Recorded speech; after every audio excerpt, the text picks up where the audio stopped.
And the Trump administration saying that it is optimistic after attending the SCOTUS arguments on President Trump's global tariffs.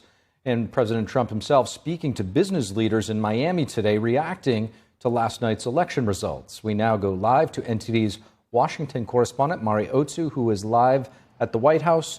Good evening, Mari. So what is the administration saying about the president's major tariff case in front of the Supreme Court? Steve, good evening. Treasury Secretary Scott Bessent is saying that he's very optimistic about the Supreme Court case that's considering the legality of President Trump's global tariffs. Bessent attended the arguments today, and he said that the Solicitor General presented, quote, strong and persuasive arguments. Bessent also claims that the plaintiff's arguments fundamentally misunderstood and misrepresented the goal of President Trump's tariffs. And here's the president himself commenting on the case today. Watch. Well, I heard the court case went well today, but it'd be devastating for our country if we lost that. You know, that wasn't a threat against us. That was a threat against the entire world. I did this for the world. And I can guarantee you this. If I didn't put 100% tariff immediately on China, the entire world would be closed up. Every camera, every iPhone here would have been subject to a Chinese control.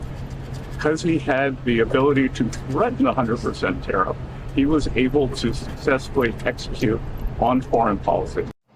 President Trump has repeatedly emphasized that without his tariffs, there would be no national security.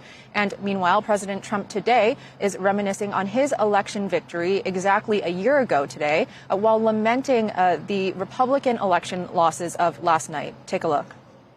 I'm a very modest person. I would never say this.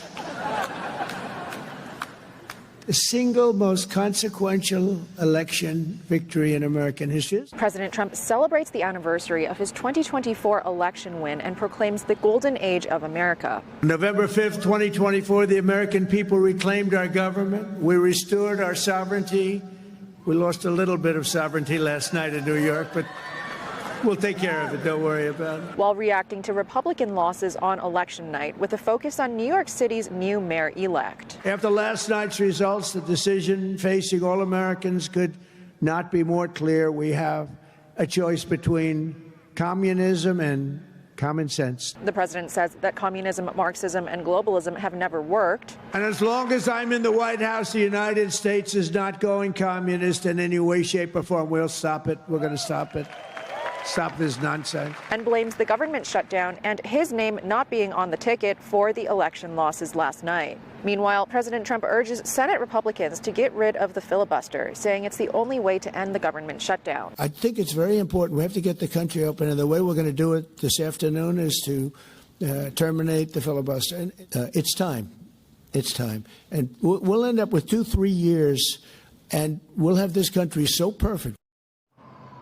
And President Trump is now formally announcing that he's directing the Department of War to start testing nuclear weapons on what he calls an equal basis with other countries, mentioning explicitly both Russia and China. Steve, back to you.